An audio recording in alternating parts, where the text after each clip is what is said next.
Hey everybody, today we've got a new CBS News YouGov poll following the Trump conviction. This came out yesterday and they did focus on the battleground states, but they did not provide head-to-head data in those specific states. I'm also planning on doing a live stream tomorrow, Tuesday the 11th, so be sure to check that out if you'd like. So let's dive right into this poll. The headline is Trump and Biden neck and neck nationally and in battlegrounds. So let's go down a little bit, and this is still fresh data following the conviction. It's been over a week now and we've seen very little movement in the polls so far, but Biden probably looks 1 or 2 points stronger. For me, that makes sense. I've always thought in the immediate aftermath that should slightly benefit Biden. We have no idea if it's going to have any staying power, but it's hard for me to imagine a conviction helping anybody that might be remotely undecided. So in the head-to-head matchup nationally, we've got Trump ahead by 50 to 49. In the battleground states, then it flips. Biden is up 50 to 49. So that's pretty much a dead heat. It's going to be a toss-up, and we've still got several months to go. This could stay the same all the way through November, or something could change in a month or two. All the way at the top, you can see this was done with likely voters, and the margin of error is plus or minus 3.8%. So how much of a factor is this conviction in your vote? Also with likely voters, 28% say it's a major factor, 17% say minor factor, and a massive 55% say it's not a factor. So as big of a story as this might be, in theory, it's not really swaying many voters. The next slide compares the conviction to other current issues. Number one is economy at 81, then inflation at 75. I think those are closely related. State of democracy is 74. Crime 62. U.S.-Mexico border 56. Gun policy 52. Then way down from there is the Trump conviction again at 28. So how does this conviction affect likely Trump voters? Well, 14% say they're going to vote for him to show support after the conviction. 15% say they're going to vote for him despite the conviction. And 71% say the conviction is not a factor. Now, what about Biden voters? Well, what's the main driver for supporting him? We've seen this before, but with likely Biden voters that are coming out to oppose Trump. In March, it was at 47. Now it's over 50%. It's at 54. 31% in March said they're coming out to support Biden because they like him. Now that's dipped a little bit down to 27. And a similar around 20% say they're voting for Biden because he's the Democratic nominee. Next, they ask about your decision on your focus for voting. 51% say their decision is comparing Biden and Trump. 26% say their decision is a judgment about Trump. 22% say their judgment is about Biden. So taking those numbers, where do voters fall? Well, again, in the head-to-head matchup, if your decision is about comparing Biden and Trump, Trump has the 6-point advantage, 53 to 47. If your decision is a judgment about Biden, then of course those voters are breaking hard for Trump, 66 to 34. And if your decision is a judgment about Trump, then it's the exact opposite. Biden has the same 66 to 34 advantage. So the bottom two cancel each other out, and apparently if it's just a contrast on the current administration and the previous, Trump looks like he has the edge. Next, let's go down here. This asks, how would you describe Biden and Trump? For some reason, they go back to just registered voters, but for the descriptor of tough, 28% of voters think that applies to Biden, 66 for Trump. Energetic, Biden's at 26, Trump is at 61. Effective, Biden 38, Trump 52. Competent, Biden 40, Trump 49. And the only one that Biden has the advantage on is compassionate. He's at 52, Trump 37. So again, based on these personal attributes, if it's a referendum on Biden, Trump looks like he has the advantage. What about this? Has a vision for leading the country. For Biden, it's basically even. 51 say yes, 49 no. For Trump, it looks like he has a vision. 67 say yes, 33 no. So as we've seen in some previous polls, voters that are looking for some change are going to be backing Trump. For better or worse, Biden looks like he's more of the status quo. Next, they ask how they handle themselves personally. Biden is again split, 49% like, 51% dislike. This time Trump has the 2-to-1 disadvantage, 33% like, 67 dislike. So likability, a little bit of a problem for Trump. We've seen it before. He's rough around the edges, but sometimes that really doesn't matter. Voters might be more focused on policy. About who's behind Trump being charged. Decisions by local prosecutors is the winner. That's supported by 94% of Democrats. Independents are at 58, Republicans at 20. Directions from Biden administration is down at 6 with Dems, 42% independents, and 80% of Republicans. So this doesn't ask if it's politically motivated. This just asks if Biden is behind it, and voters don't necessarily think so. How about the border and immigration? We've got Biden's executive order on migrants crossing the border. 70% of registered voters approve of that decision, 30% disapprove. There's been a lot of reaction to that decision. Most of it I've seen tends to be negative, seemingly because Biden could have done this sooner and he kind of created much of the mess. But nonetheless, this recent step is supported by most voters. Next, they ask about if border crossings would increase or decrease under Biden or Trump's policies. Registered voters that think it would increase under Biden are at 49, with Trump, it's only at 5. Have no effect, it's at 30 for Biden, 24 for Trump, and decreased crossings for Biden are at 20. For Trump, it's up there at 70. This says a nearly 6 in 10 majority of voters say they would favor, in principle, a new government program to deport all undocumented immigrants living in the U.S. illegally. And it's not purely partisan. It includes a third of Democrats and 9 in 10 Republicans. And that overall number again here is 62% favor, 38% opposed. And immigration is probably Trump's number 1 or 2 best issue. Whether you support or oppose it, he's just viewed as much harder on immigration. And right now the narrative and the framing is around curtailing immigration. So this is an issue Trump is going to want to hit hard and ride into the general election. It's almost the inverse of abortion for Biden and the Democrats. The framing and the narrative around that issue is about expanding access. And whether you're for it or against it, Biden is generally viewed as providing more access. And that's also going to be his number 1 or 2 best issue. Next, they ask if higher prices have been a hardship, who's your choice for president? This is a complete landslide for Trump. He's at 69-30 for Biden. Next, they ask if Biden or Trump wins, would your personal finances be better or worse off? If Biden wins, 16% say they'll be better off, 42 for Trump. For worse off, Biden is at 48, Trump is at 31, and stay about the same. Biden is at 36, Trump is at 26. Economy is the other big issue. Unemployment might be good, but the sentiment around the economy in general, especially inflation, has not really improved that much for Biden. If it doesn't noticeably improve over the next month or two, then it could be too late for Biden.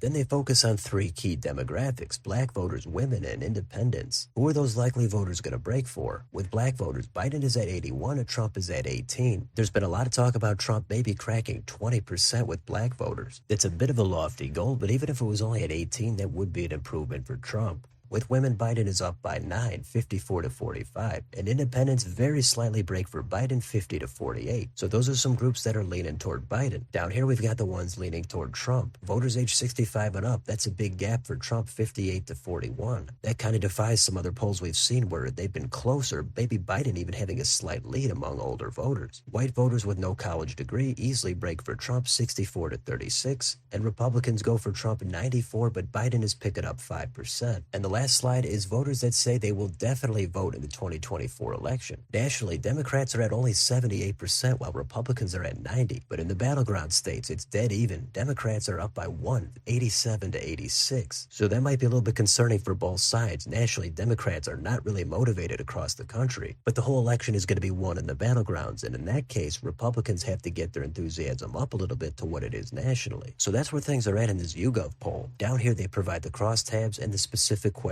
wording. The only one I'm going to focus on here is the head-to-head matchup with the leaners. And we've already seen a bunch of this above, but these crosstabs tend to line up more with what I'm expecting. For example, under age 30 are breaking for Biden by 20, 59-39. And as we just saw, older voters are breaking for Trump by 17. We've seen other polls where Trump is winning voters under 30, and it's closer. Biden might even be ahead with older voters over 65. That to me always seemed like such a dramatic shift. This is a little bit more in line with what I would expect. And then also Hispanic voters are pretty much dead even. Biden at 50, Trump at 49. That to me does not seem entirely unreasonable based on the polling we've seen this entire election. And white voters with a college degree break for Biden 50-48. That again seems believable to me. But if Biden holds the line or even makes a 1 or 2 point gain with white voters with no college degree, that could be significant and might even offset a lot of the gains Trump could make with black or Hispanic voters. So as always, this is just one poll. We've got a lot more coming up. But the fallout from this conviction does not really seem to have any kind of significant movement. I would say just a 1, max 2 point advantage for Biden, and that could easily fizzle out over the next week or two, especially after the debates. But the fact that it's this close is astounding. It seemed like with all the controversy or baggage that Trump has, and then adding in a conviction on top of it, on paper you'd think he'd have to be losing by 5 or 10 points. So either Trump is that good or Biden is that bad, and I know a lot of Republicans will say that the polling did underestimate Trump a lot in 16 as well as 20. If that's at all the case, then Trump has easily got this thing in the bag.